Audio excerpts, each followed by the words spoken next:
মঙ্গলবার দিনভর রাজ্যে হালকা ও মাঝারি বৃষ্টিতে বিপর্যস্ত জনজীবন। ক্রমশই কমছে তাপমাত্রা, পারদ নিম্নমুখী। বুধবারও আবহাওয়া একই থাকবে, তবে বৃহস্পতিবার থেকে জাঁকিয়ে বসবে শীত।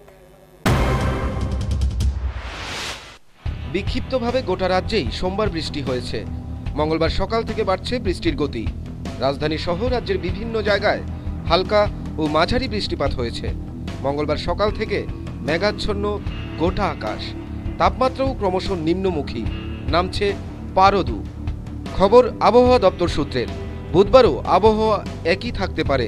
বৃহস্পতিবার থেকে জাঁকিয়ে বসবে শীত, এমনই পূর্বাভাস দিয়েছে হাওয়া অফিস থেকে। আবহাওয়া অফিস সূত্রের দাবি, বঙ্গোপসাগরে ঘূর্ণাবর্তের প্রভাবে তৈরি হওয়া ঘূর্ণিঝড় ফেতায়ের প্রকোপেই মূলত শুরু হয়েছে বৃষ্টিপাত।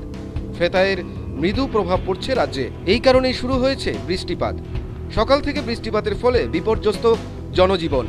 অফিসমুখী মানুষের শীতের পোশাকের সঙ্গে হাতে নিতে হচ্ছে ছাতাও।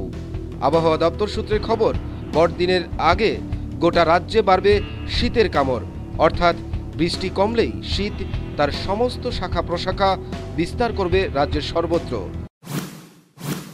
ফেতাইয়ের প্রভাব কিন্তু রাজ্যেও আছে পড়েছে এবং তারই প্রভাবে কিন্তু গতকাল থেকেই গুড়ি গুড়ি বৃষ্টি পড়ছে রাজ্য জুড়ে। শহর আগরতলা সহ রাজ্যের প্রতিটি স্থানেই কিন্তু এই বিক্ষিপ্ত বৃষ্টির পরিমাণ বেড়েই চলেছে এবং আজকে মঙ্গলবার কিন্তু সকাল থেকেই এই ধরনের থেমে থেমে বৃষ্টি হচ্ছে। বিকেল গড়িয়ে গেল মঙ্গলবার, দেখা যাচ্ছে যে প্রতিনিয়তই কিন্তু এই বৃষ্টির মাত্রাটা ধীরে ধীরে বেড়ে চলেছে এবং মঙ্গলবার বিকেলেও কিন্তু সেই দৃশ্য শহর আগরতলা সহ রাজ্যের প্রতিটি স্থানেই দেখা যাচ্ছে। বৃষ্টির পরিমাণও কিন্তু বাড়ছে এবং তা থেকে স্পষ্ট আগামী কয়েকদিনে যে বৃষ্টির পরিমাণ বাড়তে পারে এবং শীতের যে আমেজ, সেটা কিন্তু রাজ্যবাসী শীতের সেই আমেজ পোহাতে চলেছে বলেই বলা যেতে পারে।